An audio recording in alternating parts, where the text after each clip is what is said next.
Okay, well then. Hey, oops. Yeah. Okay, the bed start right off the bat there. Okay.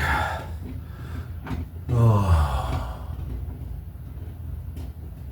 Thank you, oh God. Thank you. Oh. I live better than basically everyone I know. I wouldn't trade places with anybody, Bill Gates or anybody. Every day I get to do what I want to do, and somehow I keep myself fed and the bills paid. Somehow God is, somehow it's God. God's the only explanation that I've made it this far.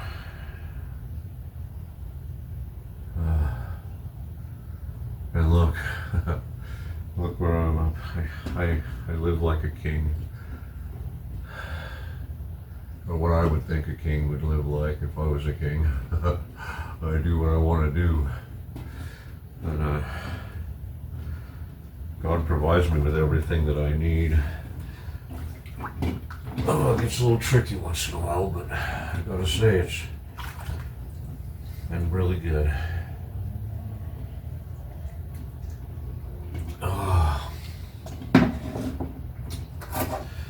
But I'm troubled. I'm troubled. I have things that are wrong with me, and I don't know what to do about them. I don't know. I guess maybe I'm just now becoming aware of them, or I don't know. I don't know. We all got our problems, you know. We all got our problems. Facing those problems, though, is difficult. Probably not as difficult as we make it out to be, but it doesn't have to be, I guess.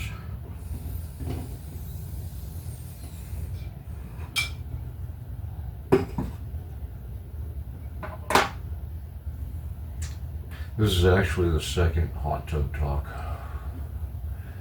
Let me take this up. I like it. The first one was really good. I talked about the military and my music, but I had the TV going in there, so I didn't realize how loud it is. It came over really loud on the recording, too loud to ignore, and so. But it was therapeutic for me to talk about it, and this is a nice place to do it. It couldn't get any nicer. My little greenhouse thing is the best thing I ever did. I highly recommend it, you know, folks, if you can do it. If you can put a little lean-to greenhouse on your house, it's a wonderful thing to have in so many ways. Put it on this, you know, on the sunny side of your house, or depending on which hemisphere you're on, but just it helps heat and cool your house, the humidity, the life is so good. It comes with some, you know, lots of life that you probably not too interested in, but you know, the bugs and stuff. But that's another thing, you know. But we got us all jacked up as far as like bugs, you know. People just kill the bugs every chance they get all the time, and the poor bugs are a critical part of the ecosystem. Anyway, we need them, you know. We gotta have the bugs. People don't tell you that part, I guess. But the bugs ain't that bad, you know. They get a bad rap. I spent the first 50 years of my life terrified of stinging, you know, wasps and bees and that kind of thing. It would send me right into a panic, and it all was because of my grandma. When I was little, before I was going to school, we were in the chicken pen, and a bee bit her, and oh my goodness, she carried on. She was really, and that scared the heck out of me because I know how grandma tough she was, you know, and for that little bee to sting her and make her, so I spent 50 years of my life running away from bees and wasps and whatnot, you know. Anytime they were around, I was gone, you know, what do you call it, ballistic panic. It's a hard thing, especially if you're on ladders, to get out of there, you know, as fast as possible. But anyway,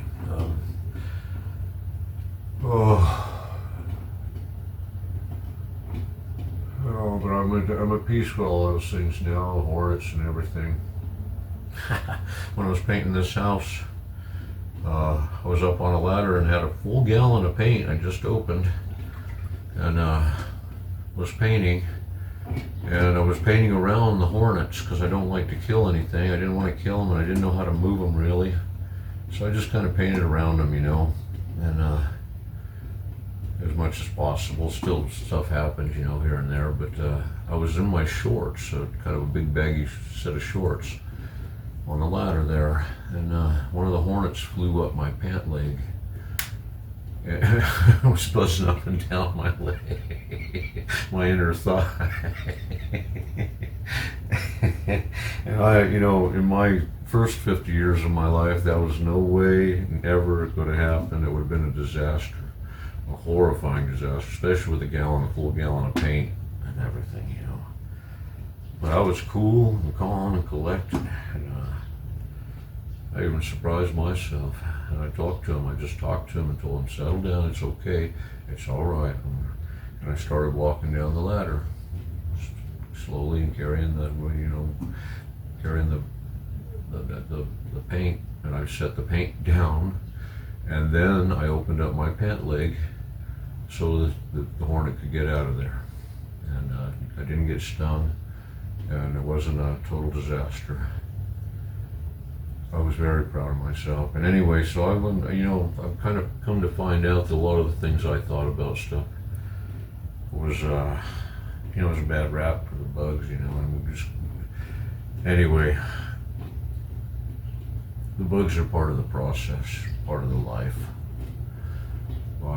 Everybody is, I don't know, we're mankind is just on this, like, thing to kill everything.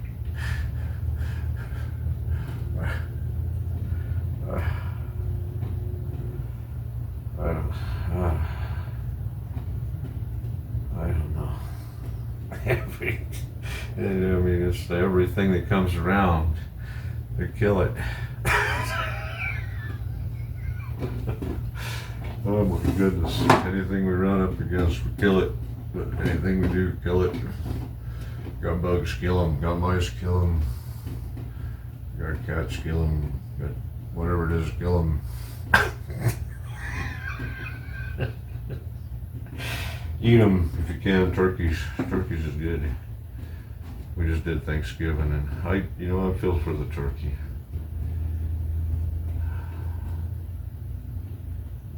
But now that I kind of realize that, they're a living thing, just like everything else. Be carved up like that, and everybody just, chowing down. It's kind of a trip. And like Jesus said, do this in remembrance of me. I think that's what I think is that, it wasn't just meant for, crackers and wine or whatever. It was meant for everything that we eat and everything that we drink. It's that's how we live too. A lot of it probably unnecessary, gratuitous, but it is a sacred thing.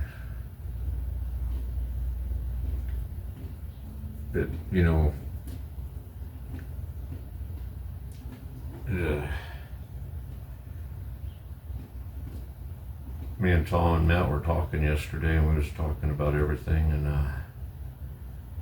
came up what was the forbidden fruit,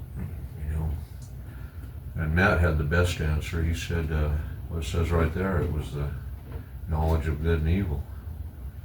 He nailed it. That was right.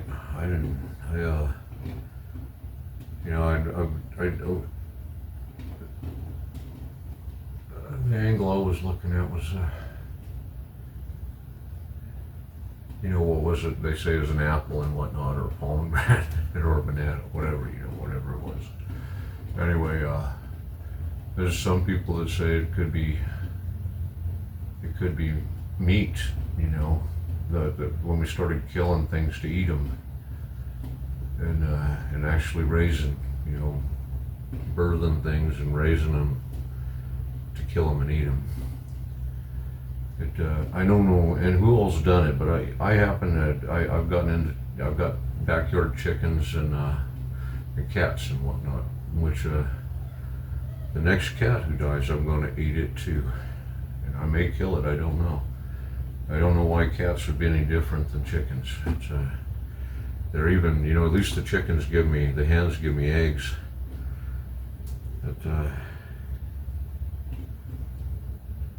Which are, awesome. Eggs are, I don't know if you can't live on them. I don't know.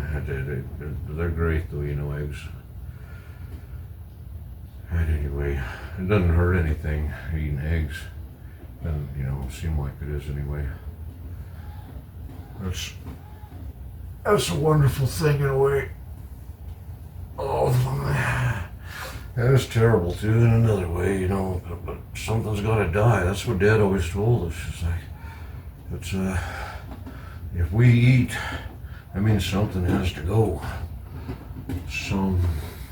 Whether it's a plant or an animal or what it is, life, has to eat the dead. That's, and if you look at it, death eats life, and they keep each other in check. It's a system that works, We should appreciate it though, we really should, and not just, I don't know, it's grotesque the way we're doing it. It is utterly grotesque.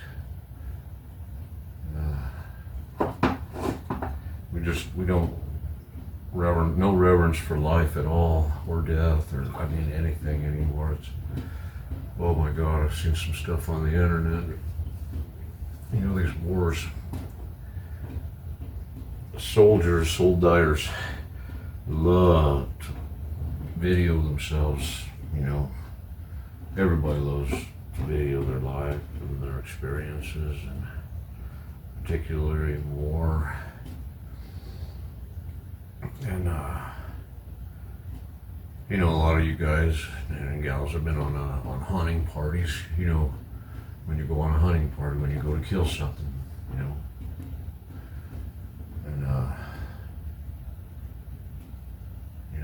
in the regular sense, you're going to kill it, eat it. But in war, you're just, it's other people. And people get really crazy. They do really crazy things. Like the things that happen in slaughterhouses.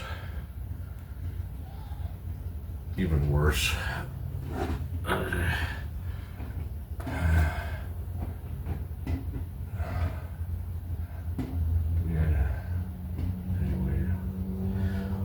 Ukraine, they got a real thing for Christians. I don't know, if anybody is. If you watch BitChute, and if you just keep refreshing the BitChute video page that with the fresh loaded videos, in that first row, that's where you catch them. And then they won't make it to the second row. They'll be deleted before they make it there. But if you click on them while they're still in the first row, you'll get to watch them. I hate to tell you this, because this is stuff you do not want to see. And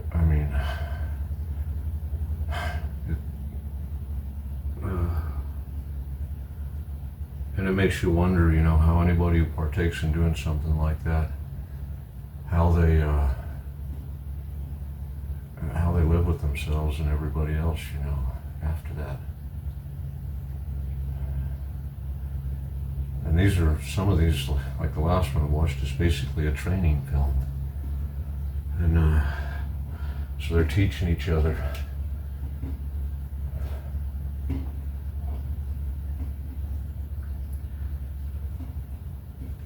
Anyway, they love to do it to Christians. Those Jews, those Nazis, those Nazi Jews, they love to burn a Christian alive, skin Christians alive, cut Christians' hearts out, show it to them, kind of stuff.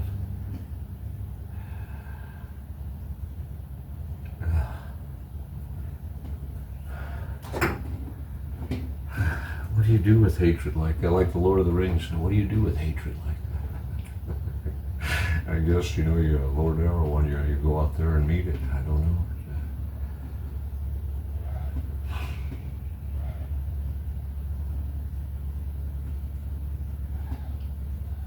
But everybody loves the Nazis.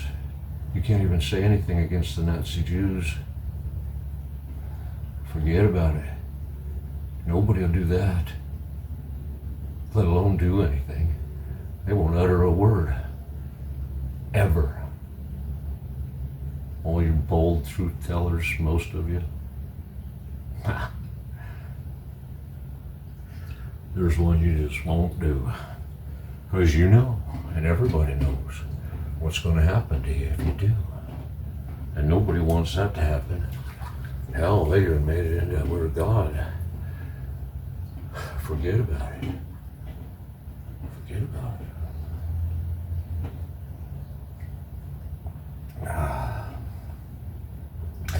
I wish I could have shown you the one from yesterday, talking about the military and whatnot. My songs, my music. I've been struggling, a little bit for a while now.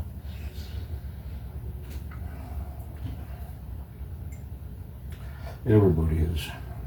I don't have to look very far to see people who got it so much worse than I got it. Everybody. I've got it better than everybody I know.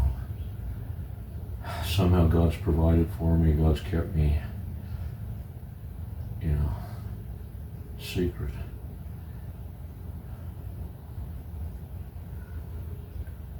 It's like my music. I do my music because that's what I would do. I honestly believe that this is heaven. And it's just all screwed up. And it's screwed up because everybody doesn't know that it's heaven. Everybody's been told a whole bunch of lies. That there's other places, other planets, other realities, other dimensions, other universes, all this horse shit. Total fucking horseshit. Other heavens, other hells. This is it. We make this here and now. If it isn't here and now, it does not exist. That's the fact of the matter. That's the way reality works. And nobody wants to face that this is it. There's only one God. There's only one infinity. There's only one center of infinity. There is only one life. Only one. This is it. Don't live this life given, as if there's somewhere else, something else coming. That is faulty reasoning. It's like me and my insane notion that I do my music for God. And I, in my deepest heart, in the core of my being, believe that God loves my music.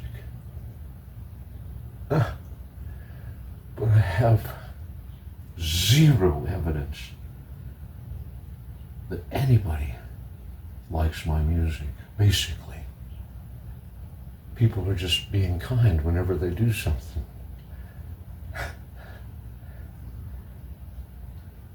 Whenever they, applaud or give me a like.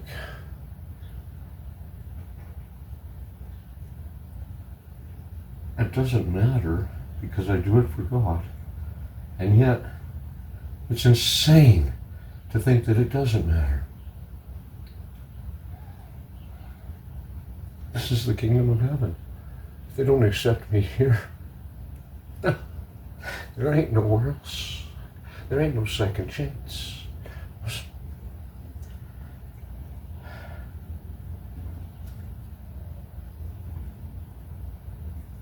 And to be honest, I'm just going to say it. It doesn't feel like I've been treated fairly in a lot of ways. That's when I look at other people, I guess. Because as far as being treated fairly, I've been treated more than fairly. God, I am screwed up, beyond my own understanding. I'm just now coming around to so many things are messed up about me.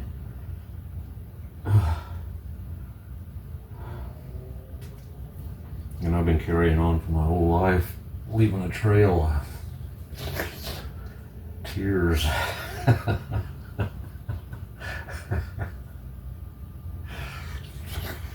Oh my goodness.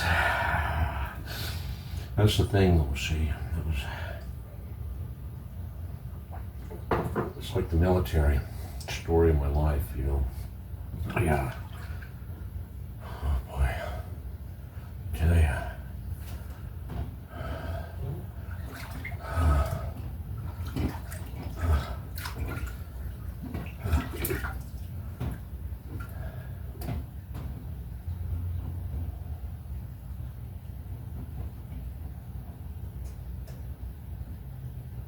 I don't even know where to begin talking about the military, my time in the Navy. It was short, 3 years. I got out on the early out program. That's my sarcastic joke. And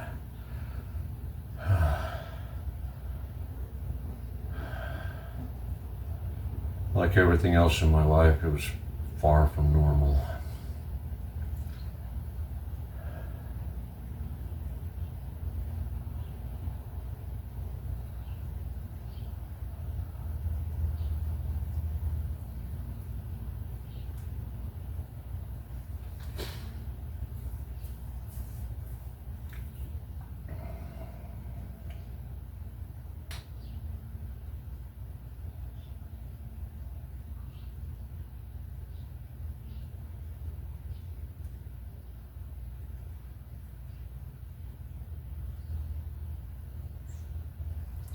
Yeah.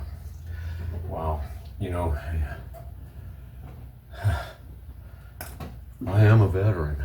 That's the thing, see, I am a veteran. And basically, I'm a disabled veteran, and that's the truth of it. I just never acted like it.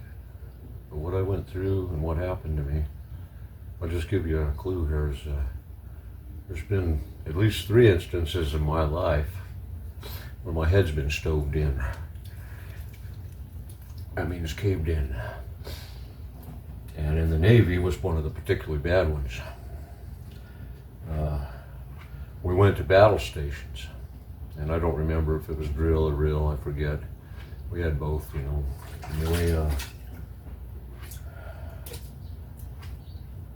when you go to battle stations, it's a get with it thing. And then I had to get to my battle station, so I was running. Everybody was running, and somebody had already secured the main hatch, which is a big, like a big hatch that you can carry stuff through, and get stuff through. And it's on the main deck, so on the hangar bay, so it protects it isolates, so it's a particularly thick and very sturdy floor, or whatever you call it. Everything is heavy duty, especially the hatches and scuttles, than on a normal deck. Anyway, the main deck. This is the main deck, and it's not the flight deck. The flight deck is heavy duty too, but the main deck, in some ways, anyway. So just there, And I'm running up the ladder, and somebody's already secured. There's a big hatch and a man hatch, basically, that's open all the time. Basically, everybody goes through. Ladders in the Navy are basically a ladder with chains on the side, and you go up and down it. And And then there's a scuttle hatch in the center of all that. And on the main deck, they're particularly heavy, kind of like a safe door, very heavy. And I was running up the ladder, and somebody had already closed all the hatches except for the scuttle. The scuttle was open. And I poked my head up through the hole and was just looking around the main deck, getting my way through it, and somebody kicked it shut. And if I remember right, they weigh getting on 200 pounds. I don't know, they're really heavy. Anyway, thankfully it didn't pinch me between the seal. It just hit me in the top of my head and caved my head in and stripped all the skin back. It scalped me. And it knocked me. I couldn't, it knocked me off the ladder, and well, I was strong in those days, and anyway, I collapsed under it, and I rolled, kind of did a backflip down the ladder, and there was people behind me trying to get there through, it was waiting their turn, and I landed on my feet right there next to the fellow who was next in line on the ladder. And we was looking in each other's eyes. We kind of caught each other, kind of looking at each other.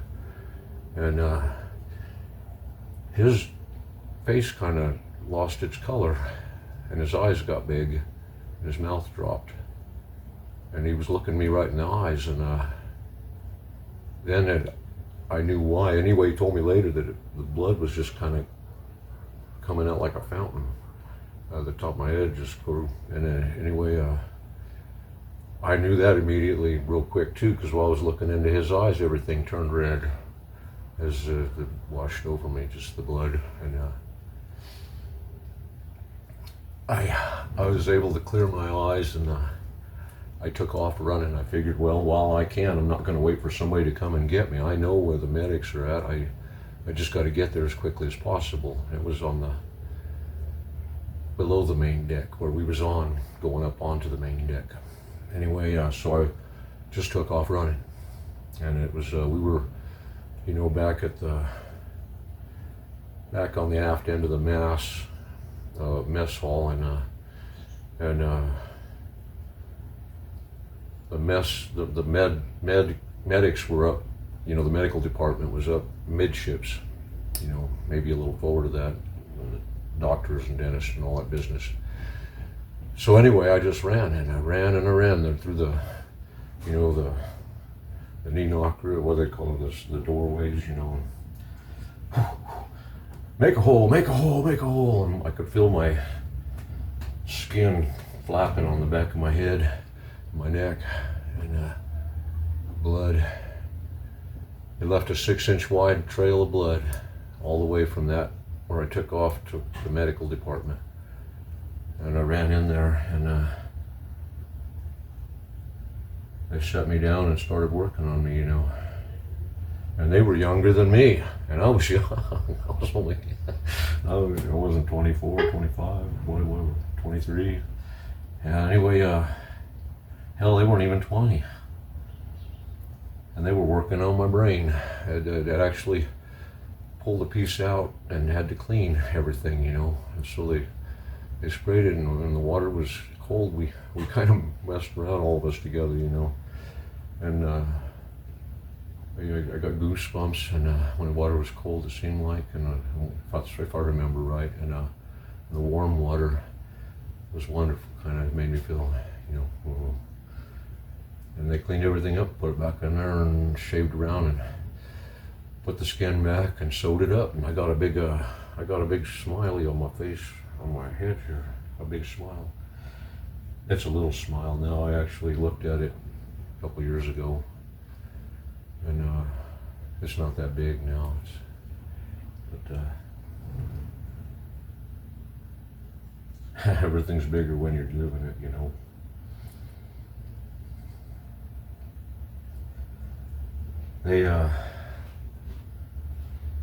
I had a tendonitis, my thumbs. So I've always kind of, since I was a kid, kind of had some tricky issues with my thumbs. And we worked hard. I worked really hard. running the sheet metal shop. They gave me when my first year in the Navy. I was I came in. I was a little older than everybody else, and the other fellows that was getting out was all leaving, and it was finishing their tour, whatever, their time. The old salts, as they wanted to call themselves. Anyway.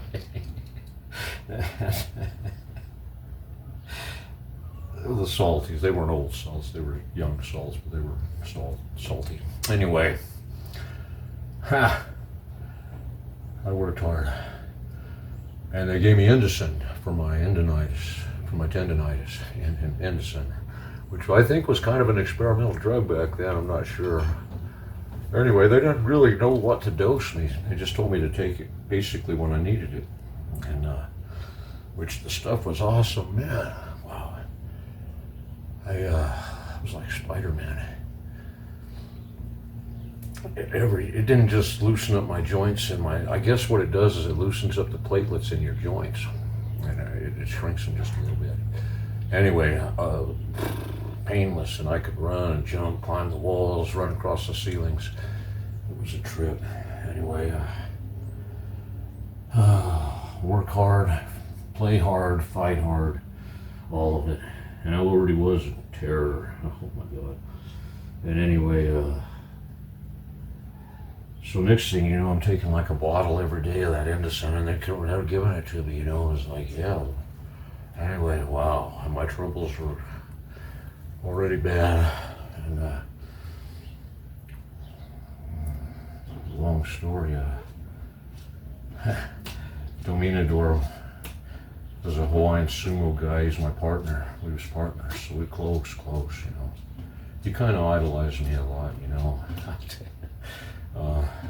for a lot of reasons. Anyway, yeah, me and him did some big jobs together for, as far as that. To give you an example, we replaced the ladder on the antenna array on the USS Kitty Hawk, CB-63. I mean, you got the flight deck is up, 60 feet or so above the water line.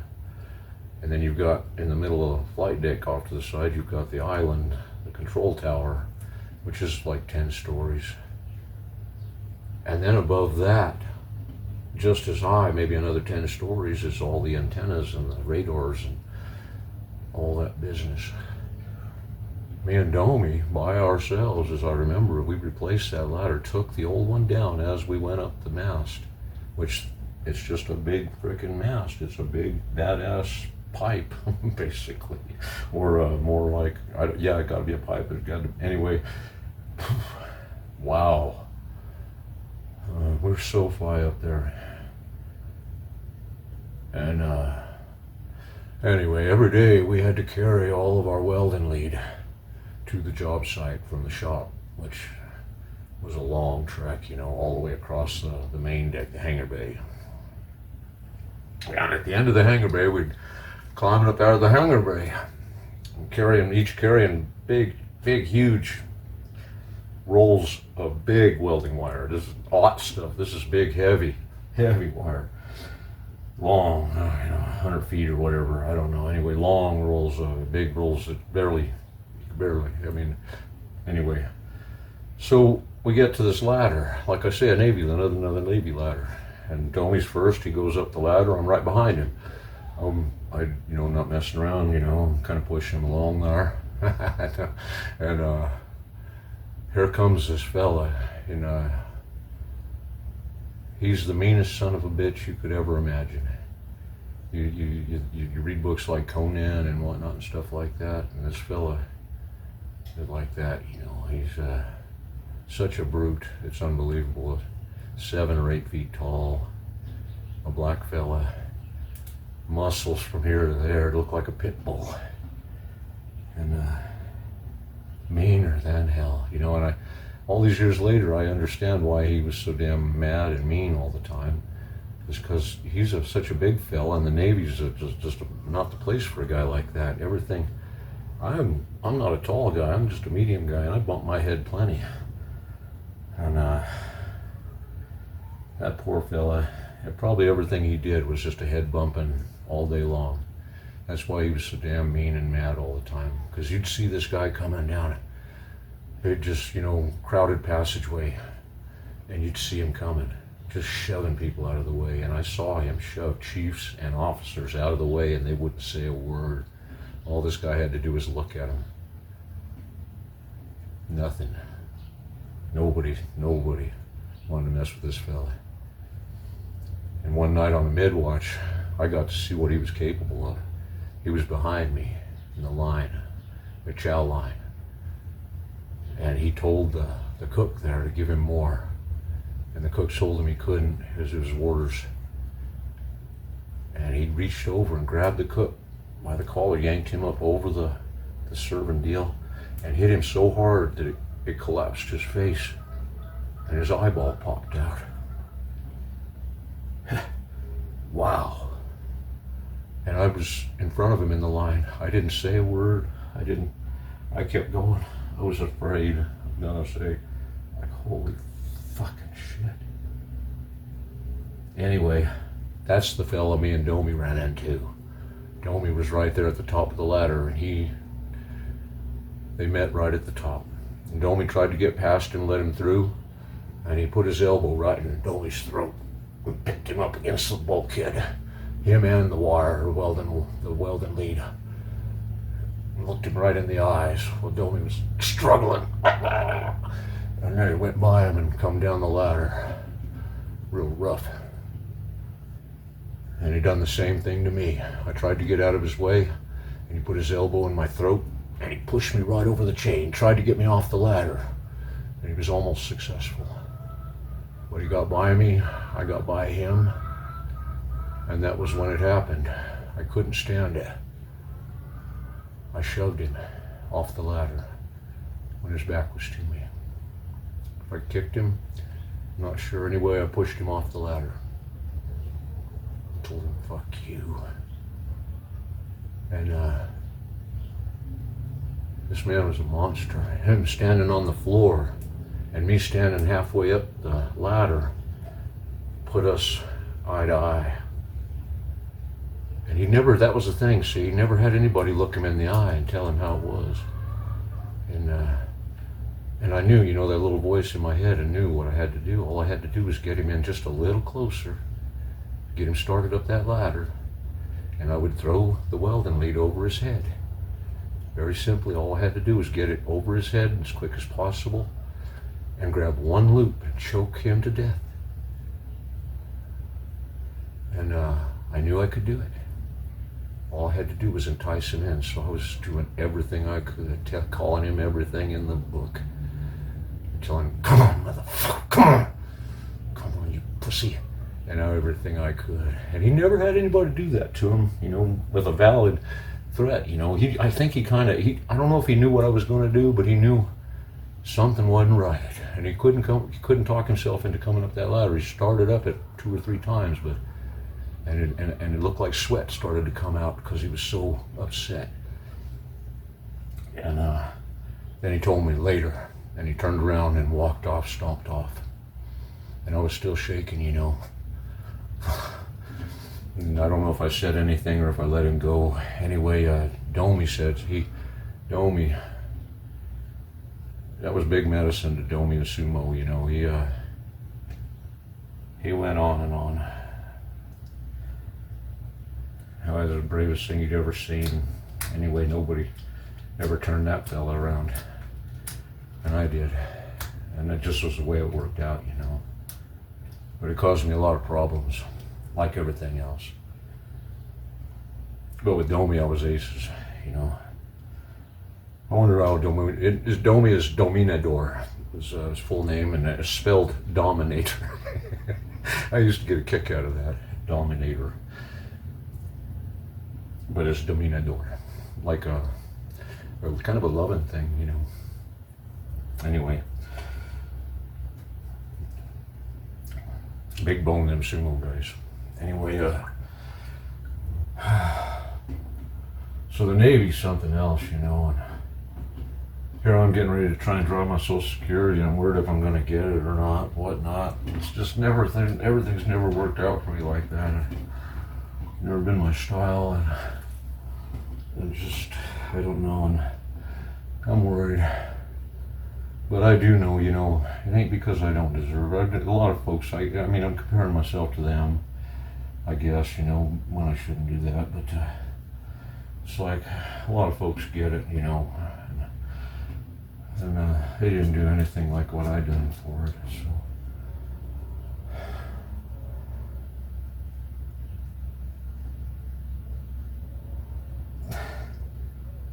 all the veterans out at work used to tell me, go down there, sign up, and get your benefits. Like I told them, no, the way it worked is I gave all that up. Me and the military got a divorce, and I was just lucky as hell that they didn't take all my money and put me in Leavenworth. Or whatever, that was our deal. And at my final captain's mast, court-martial, actually captain's mast, and my chief, one of these chiefs, said I wanted to kill him. I made a sword just to kill him, Chief Graydon. Anyway, me and that fella, and the other chief, he was something else, Kennard. They actually stole from me, The Navy had a program where if you came up with ideas that they actually implemented, you get royalties. Kennard, he took like 3 of my ideas, and he'd drawn royalties the rest of his life. One of them, incidentally, is after my head got smashed in and scalped, I designed a locking mechanism. When you open the scuttles, it just like a little, like a normal hinge on it has a support that locks in. And I designed that, and if they're still using them, Kennard's, he's still making money off of that. And that was just one of them. I designed cooling systems for the CHIPS computers, which was a new deal back then, in the early 80s, mid-80s. And hell, I put together, what was it, CIC, Central Intelligence, for the USS Kitty Hawk, Star Wars console. That's another long story. I had a very eventful, very short military career. Yeah, like I say, in my final court-martial there, old Graydon, he takes advantage of it because I can't do anything. You can't say anything or do anything when it's when you're the subject of the mass, the captain's, And Captain Will Rogers is a wonderful, wonderful man. Worked with him quite a bit here and there, not quite a bit, a little bit here and there. And wonderful, wonderful fellow. Captain, he was a captain, good captain. Anyway, I forget if it was him. No, it was another fellow. It was this new captain who came in after we won all the awards for being the best ship in the fleet, and then they took Rogers away. Of course, he got traumatized when we run into their Russian sub and all that business, and hair turned white. Like 24 hours, 48 hours. I watched it. Anyway, that's another story. So was this new fella, new captain, and he was, the guy who comes in after the ship, to the best ship in the fleet, to take charge. If you could imagine what this fella's like. Anyway, I don't even know his name because I didn't like him too much. But anyway, he wasn't too bad there. He was watching this, and Graydon gets right up in my face and backward, real dramatic, and he testifies, everything in the book, he called me.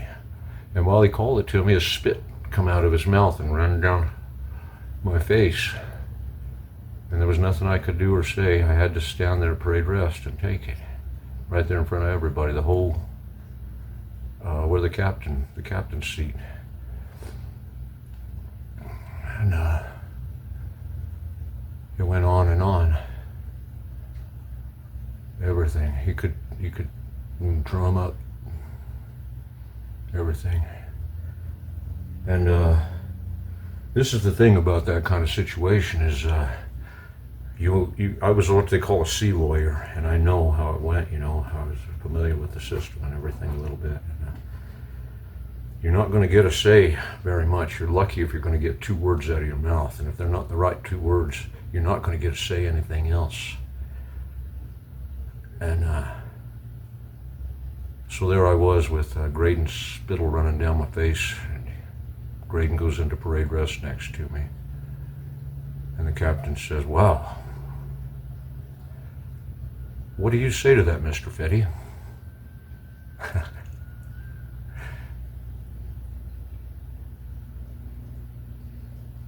Me and Graydon had similar conversations before this. Anyway, in similar situations, I looked into Graydon's eyes and told him, "Well, that puts me about 2 clicks above you, you lying motherfucking asshole." Anyway, I couldn't say that at Captain's Mess, so I just came out of parade rest into attention. And I said, "Captain, sir, if you believe, respectfully, if you believe that I'm anywhere that bad, then I say yes, you should get me out of the Navy. And if you should get me out of the Navy, please don't take all my money and don't put me in prison."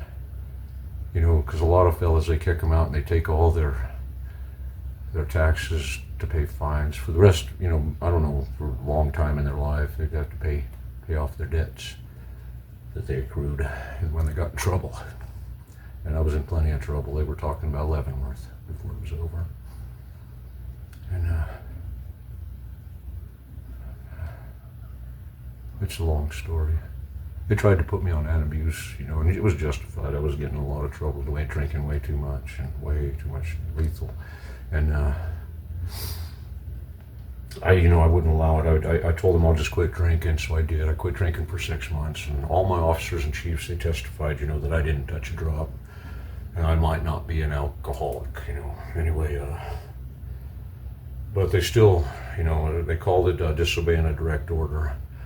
And it caused me a lot of problems, even though I won the case. Like I said, I was a SEAL later. Yeah, I got in fights, and I won cases against fellas that outranked me, and I got them knocked down below me. So, you know, that kind of...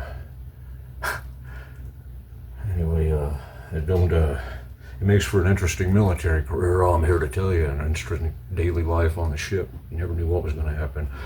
You know, every time I left or came on the ship, basically there for quite a while, it was a cavity search. They'd, you know, take their little ball, and red ball or orange ball, and put it up on me. And little boy, you know, and the dog would jump up on me, and so they'd take me in for a cavity search just for the fun of it, just to make life interesting for me.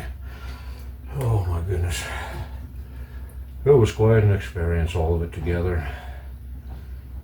I always heard that black fella that a bunch of machinist mates paid off a bunch of Filipinos, and they got him drunk one night out in Olongapo. Took him out in an alley, stabbed him to death. And the story went that he killed a couple of them in the fight. There was quite the fight. Of course, sailors love their stories, you know. And so a story like that goes a long ways. And Kevin, you know, he was from here in Pueblo. He was there on the ship with me through all that, Kevin Valencia. And he was a machinist mate. He told me that wasn't how it went down. They said they came and got that guy and took him off to Leavenworth or something or other or something. Or he said he was an agent, which that was, I'd met other agents that the military sends in to try and get guys to smoke pot with them and whatnot in those days, so that they could kick them out of the service or put them in Leavenworth or whatever they could get them to do. You know, that was their job. They were officers who were playing enlisted men. I ran into it a couple times. And Kevin said he was one of those. But anyway, so I don't know. I really don't. I don't know, you know. So I always believed that so as far as I know, you know, that was what happened, is that guy was gone. He was dead.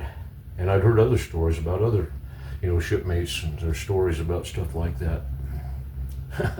On a sister ship, the Kitty Hawk, I forget, the rumor was that they killed one chief and left him in there so long. That was the only reason that they turned it in, is because he was stinking up the compartment so bad where they hit him. And nobody ever knew how many or who beat him to death. So, you know, stories like that going around keeps everybody in line a little bit. Except when it turns real, you know, and next thing you know, they're carrying you down to the brig with ankle cuffs and handcuffs on a pipe on their shoulders in front of the whole ship. And the bridge is issuing 45s, a khaki alert they call it. They're issuing 45s on the bridge to the khakis. A mutiny situation, basically, on the USS Kitty Hawk, and yours truly was it was all over a CHT sewer system in the aft of the ship. Long story. I was vindicated in that one too, and ended up, you know, I was in the right, but I was, you know, dead right, because a big deal like that, you know, authority, you know, you can't embarrass the authority too bad. And a good authority, you know, acknowledges when there's mistakes made and stuff, just takes care of it. But stuff happens, you know. Human nature, the law of human nature comes in. And the story of my life is that your own folks will turn on you. It's over and over. They put me in the brig there on the ship for 3 days, blood and water, and then a little later on they put me on the shore for a special brig for real troublemakers, you know, where they sent the real troublemakers to. And they was ready for me. They knew I liked bread and water for one thing, and so they was waiting for me. They had moldy bread. It's kind of tough to eat moldy bread. I like bread, but anyway,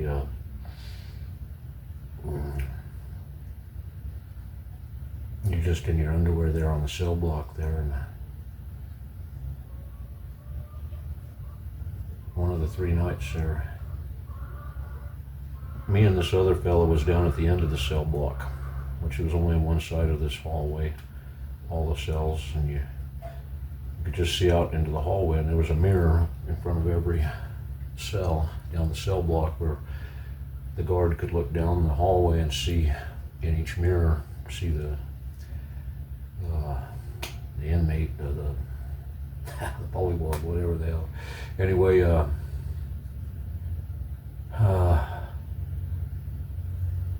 and we could see down the hallway if we looked in the mirror, you know, out of our cell. And the fellow on the very end next to me, he was at the very end of the cell block. He went berserk one night, and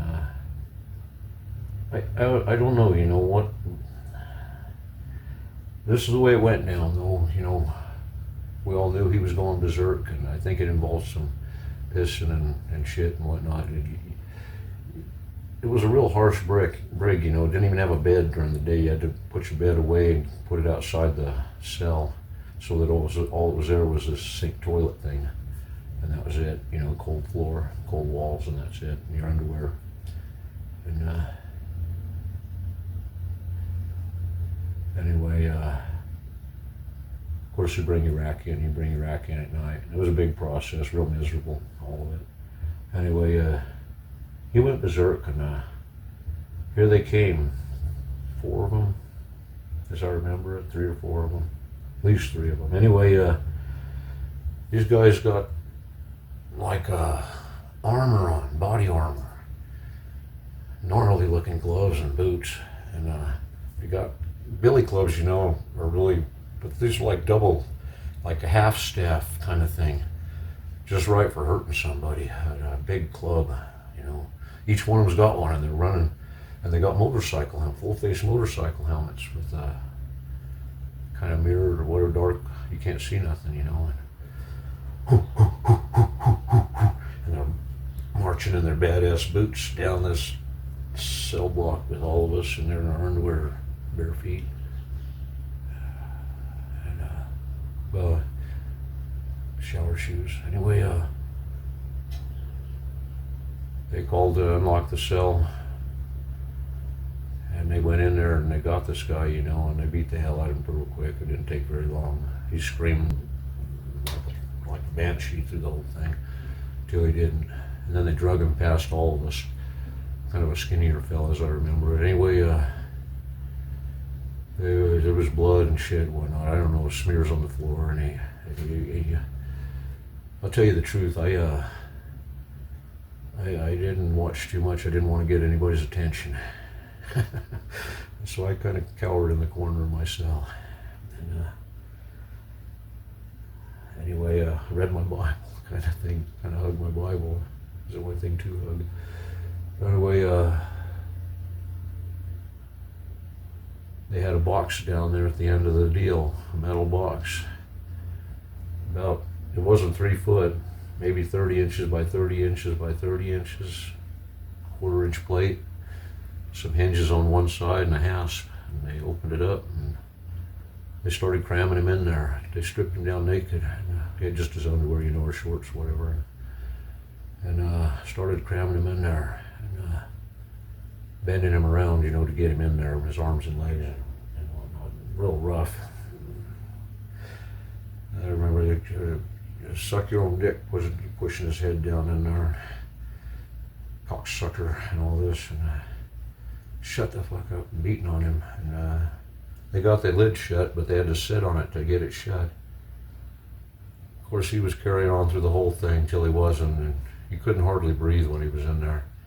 Felt like getting in a dryer, if you can imagine a full-grown person trying to get into a dryer. Anyway, they just kept slapping on it with their clubs, telling him to shut the fuck up. They'd kill him, whatever. Anyway, I'm pretty sure he died there, right there, with all of us listening to him that night.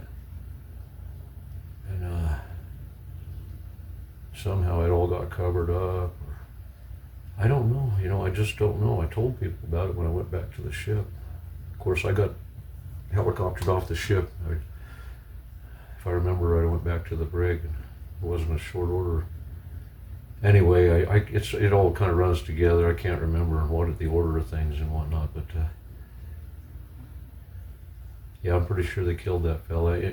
I wondered in these years after, that maybe, because of the setup of it, that maybe it was some kind of a psychological operation. Maybe it was a show. Maybe that guy was a plant, and that's why he was in the very end, where they had to drag him past all of us, and the box was where we could all see it in the mirrors, So maybe it was just a show to get us to, us hardcore, whatever, to break us, to get us to, to get our heads right. And maybe it could have been, that I've never heard of such a thing, and that's kind of makes it into a really okay thing. When I really think, as far as I know, yeah, they killed him. They killed that fella. They killed him, and I sent a letter home to his family. Military's a trip. U.S. military's a trip, and that was back in the 80s. I dread to think. I dread to think. Here back then, they used to do initiations when you got to the ship. The grease. They called it greasing in our department, in the metal smith shop, repair division, and they'd hang you upside down with marlin, little 1/4-inch, 1/8-inch rope, so it'd cut into your skin. And hang you upside down, strip you naked, hang you upside down, and throw grease and cigarette butts and ashtrays and everything else on you, have a lot of fun with you. Because they could, because there's 6 or 7 of them, I don't care who you are, there's enough fellas that are going to take you down. Anyway, especially if they get you, when you're not looking for it. Anyway, I was the last one that they did while I was there. And they never forgot it, and I told them if they ever tried to do it again, that I would get a piece of pipe and I would start crushing skulls. It would be on like Donkey Kong if I saw them ever do it again to anybody else. And it's a long story. I hung up there quite a while, and I was pissed off, trying to bite them. They tried to let me down, and I would bite them because I was so mad. My friends, hung me upside down and done that to me. Like they've done to everybody, but some of us don't cotton to that kind of bullshit.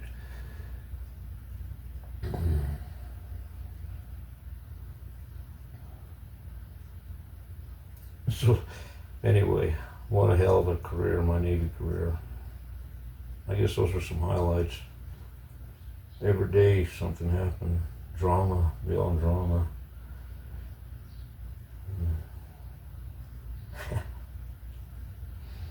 USS carrier going overseas and a bunch of young fellas. That's just nothing but trouble. Nothing but trouble. Young sailors. Well, not nothing but trouble, but a lot of trouble.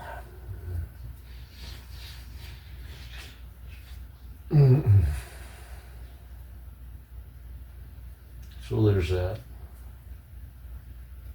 I didn't really intend on talking about that in this one here. I wanted to talk more about the homeless thing. I was just watching the deal, and it occurred to me maybe the answer is pretty easy. You know, they're trying to figure out what to do with the homeless, and the homeless. I'm going to tell you right now, like I told them on the Facebook there, that homelessness is not going to get better. It's going to get worse as the U.S. dollar and the economy crashes, tanks. The homeless is going to go through like Germany there. They just lost, I forget, like 1 million jobs in their nation because of this. There's no gas. The Russian gas is cut off, so there ain't no more, factories and none of that stuff going on. Laying them all off, and the homelessness is going to go. And all that, because you just can't have a bad war and a good economy, because people won't go fight for no reason. They gotta, be forced into it. If they've got better options, they'll take them, guaranteed. So you can't have a good economy going during a bad war. Think about that. God damn, it pisses me off. America's turned into a fucking piece of shit. It is. Warmongering, no democracy, no honor, lying, cheating, double dealing, fucked up assholes, poisoning the world. Not a good fucking thing's coming out of the U.S. these days with the federal system. It's all Nazi Jews, the Nazis. Nazi Jews is taking over everything. Ashkenazi, the Ashen white fake Jews. The ones who are liars and say they're children of Abraham, and they're not. They're the synagogue of Satan. It's right there in Revelations 2:9 and 3:9. It's clear as day if anybody would fucking take the time to look at it and actually read the Bible and actually, they just don't want to think about some parts of it because they just can't. They can't accept it. But it is what it is. That's the thing about Trump. Biblically, he's right, letter for letter, down to the punctuation, assuming the role of the beast. And you could look at Elon Musk. I kind of figure he's probably the false prophet because of the shit he's selling. The moon and Mars and brain chips and technocrats and all that, false prophet, false religion. There's only one religion, there's only one God, there's only one eternal God, and there's only one child of the eternal, only one center of infinity. It's so simple, but nobody can face it. They all got to have different gods, something to fight about, something, make a different name for God, different face, different form, some bullshit. And it's like, oh my God, why can't anybody just accept that there is one God, one creation? One child of the eternal, one life, and this is it. Can't you see that the first thing to do, if you want to take down heaven, the only eternal heaven, the first thing you have to do is lie to them and tell them, convince them, the inhabitants, that there's another better heaven, or worse heaven, depending on what you're trying to get. But it's all lies. To manipulate, to take control.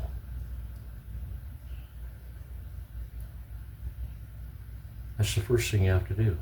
And everything that comes after that is based on that lie. That there's some other place, some other heaven, some other hell, some other planet, some other universe, some other dimension, some other reality, some other realm, some other horse shit, quantum fucking blobbity blah. All fucking bullshit. There is one, only one, and it's the same one. And if any of you would ever get on your knees and actually lower yourselves down, I hate to be a preacher guy because, you know, the best preachers talk to themselves more than they, you know. But lower yourself and raise God up. Praise. Praise means pray and raise. Pray and raise God up and lower yourself. Meet God in the middle.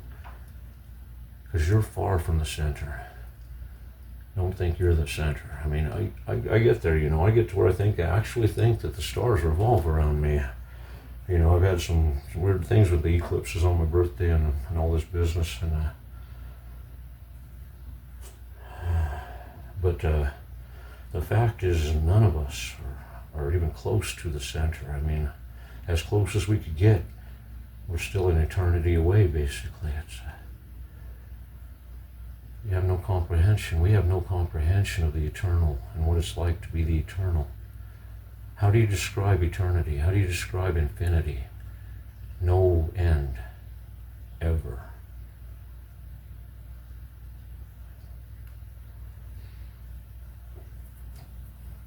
And that's the thing. It's the long thing, you know. We're counting ones, but nobody ever defined what one is. One is infinity.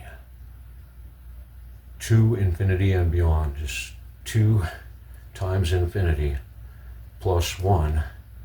And you know what that is? That's like E equals MC squared. It's one of them eternal badass calculations. So basically written out is 2 times infinity plus 1 equals X. Unknown. 3. The answer is 3. I want you to think about that. 1 is all-encompassing. There is nothing the 1 does not entail or is not bigger than. Eternal. It's just really hard to describe. That's why I call it the nothing. I kind of feel like I've been there. I had an experience of my own. And it feels like I'm still there, like I'll always be there, because it's forever. And, you know, there's no real feeling. There's no nothing. No. If there is anything, it's maybe a loneliness, being the only one. If you could imagine being the only God forever, alone, the only child of the eternal.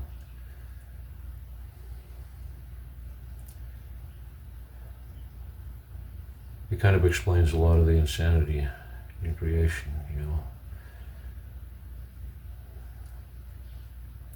If you think about it. There's a reason for all of this, and it's an important reason, and we have a relationship with God that's a sacred relationship as God's creation. We were created with a purpose, and it might just be like our chicken farm. We might be raising chickens. God might be raising chickens, in a manner of speaking. And He's a very good, you know, good and kind keeper. But chickens are still chickens. Food for God is what the old expression was. We're all food for God. And the sooner we accept that, the better. Just pray that God's kind. And try and love God more than fear God. It's not to say don't fear God. Yes, fear God. Oh my God, fear God. But if we can love God more than fear God, that'd be a good thing.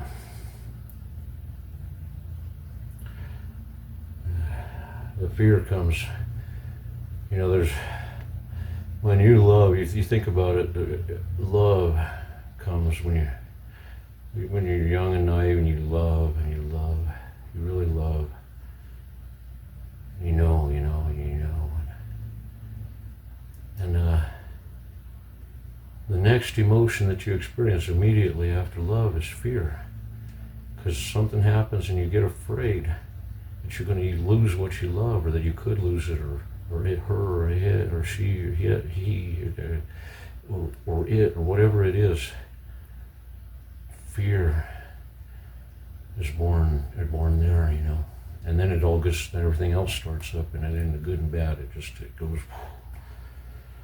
The law of three, the eternal game of three. There was the game of one, and then there was the game of two. The game of two was a pretty good game, you know. But it kind of always ended the same a little bit, I guess. Anyway, the game of three. That's when everything got interesting, man. The game of three, the eternal game of three. Can any two of the two, see, it's always, three is 2 plus 1. So no matter how you break it down, unless all three are together, you know, in perfect, you know, similar equals thing, then 1 and 2. And the 2 will gang up on the 1, you know, depending. And it's kind of an eternal game, because as soon as they weaken the 1 down, and that's what it is, that's what communism, that's what the collective, that's what the individual, collective, whole thing is a game of 3. And that's the start of it. If 2's not enough, then you got to get 3 or 4 or 5. And whatever it takes to beat the individual. That's, you know, and that, you know, that's the meaning of life, I guess, because that's what happens over and over again. And if you have a particularly strong individual, it takes a lot of individuals together in a commune thing, or a fascist thing, depending on what your system is. It's all the, you know, different names for the same thing. Gang up and take out the one you figure's got to be taken out, or whatever. And, that's what it's all about. You know, the fasci is the symbol, and kind of universal today all over the world. It's Dad used to tell me about it in his version, but they have a sticks tied together in a bundle and a weapon.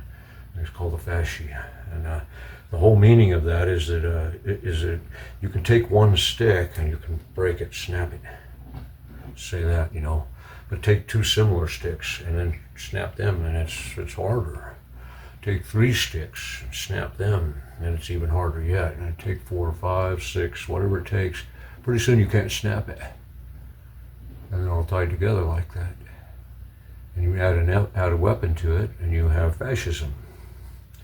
And that's basically the game of 3, what I was talking about there. The game of 3 is just the start of it. There, whatever it takes, you know, to overcome the 1.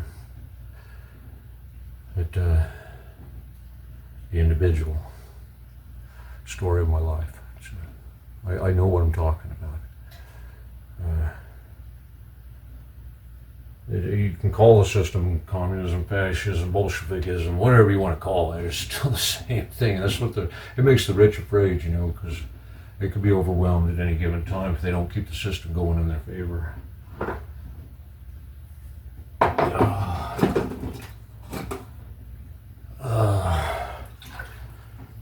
I mean, it could be to where if they ever showed their face, everybody just swarmed them and tore them to pieces. That's kind of their biggest fear, because they know, you know, I don't know if you've ever done something really bad when you was a kid. When you was a kid, did you ever scare somebody really bad, or do something you knew was bad? You knew it was bad. And right after you'd done it, I don't know if it was like this for everybody, but I'd done some things, you know, scare my brothers and sisters and stuff and whatnot, real, you know, not good stuff. And I can remember sitting with myself after the laughing stopped, after I, you know, enjoyed my good time, and I was all alone. Then it set in, the fear. The fear came, and I knew I deserved to have the same thing happen to me. And it dawned on me, and I felt afraid. I remember. I was like, now I've got something coming to me, and I deserve it. Because I just done that, and I knew it was a rotten thing to do, and I still done it because I thought it'd be funny.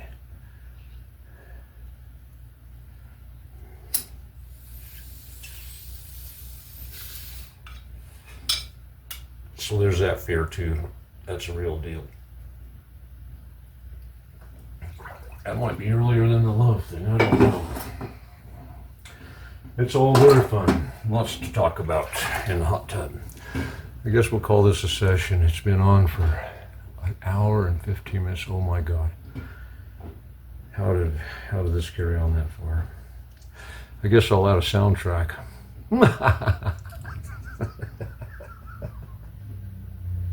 I can't help it. My music is a laughing stock, even with me. It's like no matter what I do, I think it's wonderful music, good songs, oh, it's beautiful, everything, you know, blah, blah, blah, but that is not reality. I've convinced myself of an alternative reality. I've watched other people do it, and I just didn't realize how capable I was of having my own little reality, where I'm a God's favorite songwriter. So God keeps me all to God's self. That's the only reason, only explanation why nobody else likes me. See how it makes perfect sense? If you don't think about it too much. That's the trick, I guess.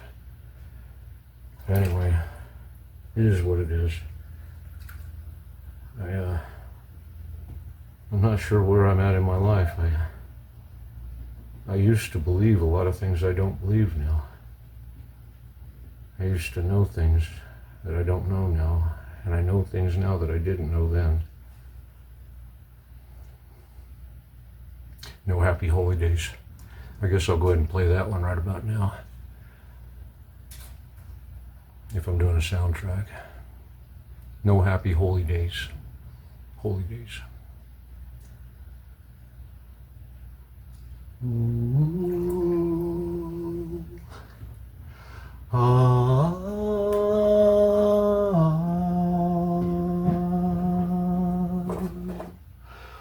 Oh, oh, oh,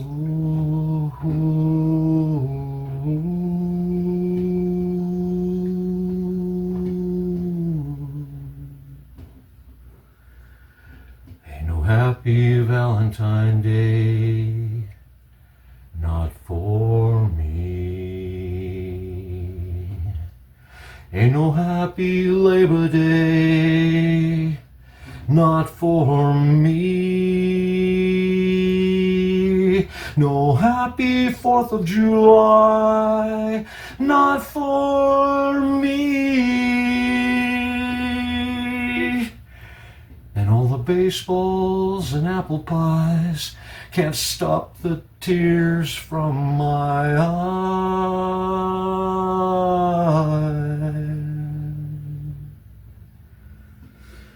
'Cause in more and more ways, all of the holy days remind me of better days when we were happy. And I didn't know what I know today. Oh, how I long for a happy holy day. But there ain't no happy holy day, not for me. Oh, ooh, ooh.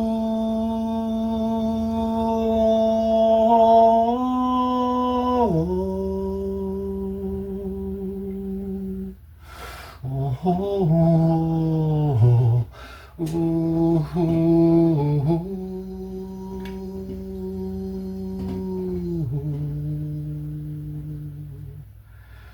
Maybe it's Merry Christmas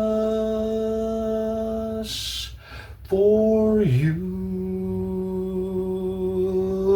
Maybe New Year Day make you happy too.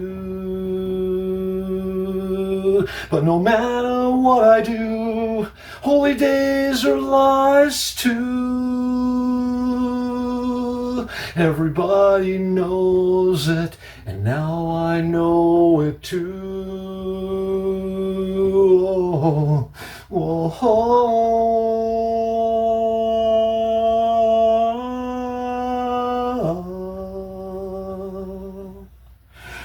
oh, ooh,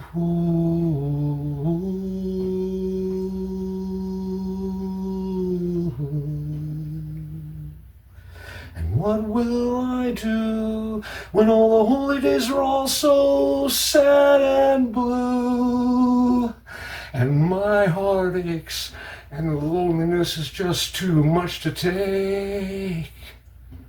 Will I remain when there's no more holy days?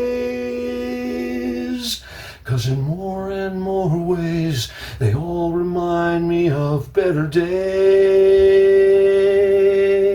when we were happy in our ignorant ways. Ooh, ooh, ooh, and we didn't know what we know today. Oh, how we long for a happy holy day. But there ain't no happy holy day, not for me. Oh, oh, oh, oh,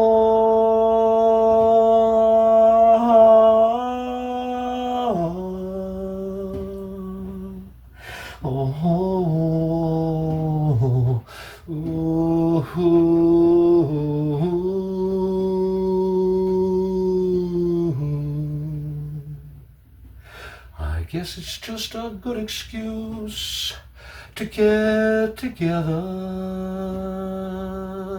have a meal and a laugh or two. But we don't need no holy day, me and you. Holy days are about love, and I love you. Oh,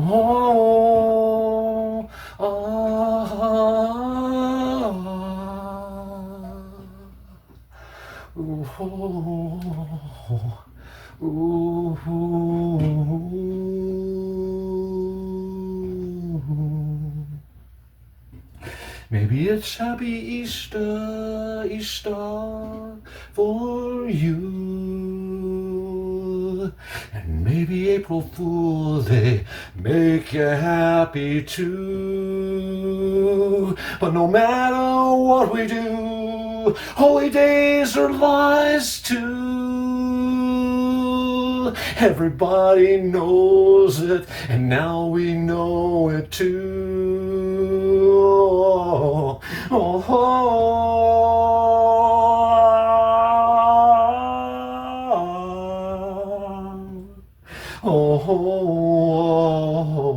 oh,